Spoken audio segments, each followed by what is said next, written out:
and welcome back to my storytelling channel. Today I am going to be sharing a true tale of my own experience, and this is part of my Halloween Horror Fest. If you have any stories or an experience that you would like to share with me to be featured on the YouTube channel for the month of October, please send it my way to the email listed below in the comments. And this tale is a true tale involving a home where a dear aunt and uncle lived, and so I hope that you enjoy. Mong ta ni ke chi sa keng chi san chai min chu don chu plin chu ke nyam bo min va mi ke na mo.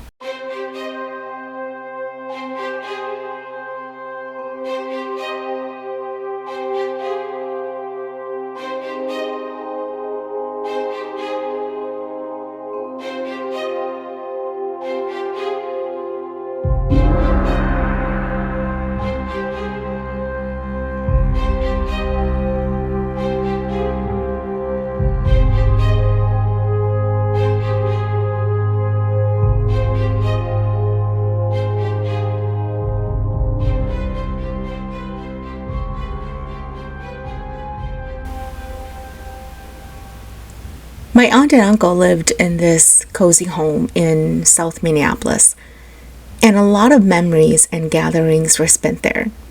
In fact, 3 of their daughters got married there, and sadly, uncle took his last breath in that home as well. Although that house was a cozy home and a warm one with a company that lived there, it was also a very eerie and haunting one. There were a lot of things that went bump in the night, and I myself had a few experiences inside that home. The front door, when you walk in, leads to a front porch, and from there are stairs that lead up to the upper level. If you turn to the right from the front door, it enters the living room. To the left of the living room holds the main bathroom and bedrooms, and it becomes a semicircle from the hallway to the kitchen, to the dining area, and then back to the living room. So in the kitchen is a second set of staircases that leads upstairs, but it leads to the back part of the upper level.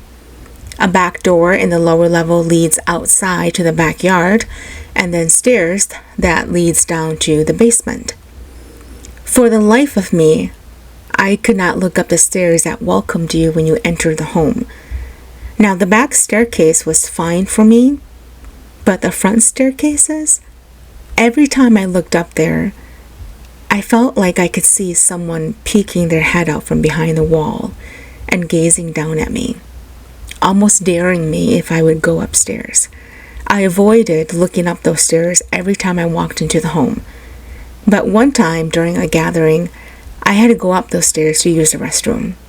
I tried holding it in, but I just couldn't anymore.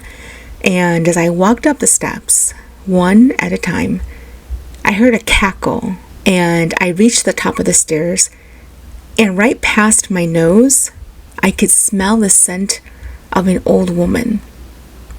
I began shaking, and I admit, yes, I peed a little bit in my pants as I rushed to the upstairs bathroom to relieve myself.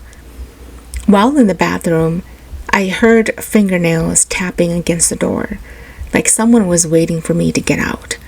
I finished and washed my hands, and as I opened the door to go, I saw the ends of a white hem dress disappearing around the corner down the front stairs, and I bolted out of there using the back staircases that led to the kitchen, and I never went back upstairs to use the bathroom ever again. The main bathroom, however, whenever I used it, I had to avoid looking at myself in the mirror because it also mirrored the tub. When I came to wash my hands, I had to stand to the side and not look directly in the mirror. Otherwise, I would always see a head of gray hair that would appear just below my shoulder level, like somebody was sitting in the bathtub. But when I turned to look, no one was there. And it wasn't until much later that my husband shared with me if I felt anything strange when I was in that house. And I told him, I said, yes, I did. And he mentioned how when he would use the main bathroom downstairs, he had to make sure the shower curtain was pulled to one side where he could see everything.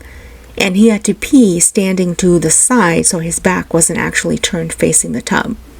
Because on several occasions when he would use the restroom standing with his back against the tub, he would feel as if someone was reaching out to touch him, and he felt like somebody was watching him from behind the curtains. It was then that I told him my own experiences, and we both just sat staring at each other with goosebumps all over ourselves. There were actually many encounters where families shared that they experienced a lot of different things in that house, and we realized that we were not alone in those encounters. And then we finally learned that yes, someone had passed away in that house before the family moved in, and it was an old woman actually. I think about those times where I would be inside that home and I would hear the sound of an old woman cackling and smell her scent and see different images of what looked like a head of gray hair popping out from the corners. I would think that it was relatives, and then I would realize that I was actually alone in a room.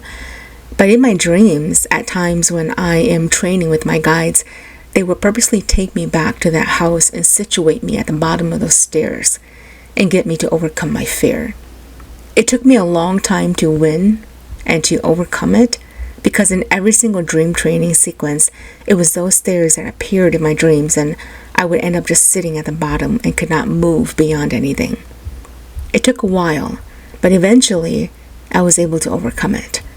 But it still haunts me every now and then when I see a pair of staircases that look similar to that. Thank you for tuning in. Lâu ta này kể chỉ sách kiến chỉ sẵn chạy nữa mà chưa đoán chưa plin chưa kể nhắm bố mình vào mình kể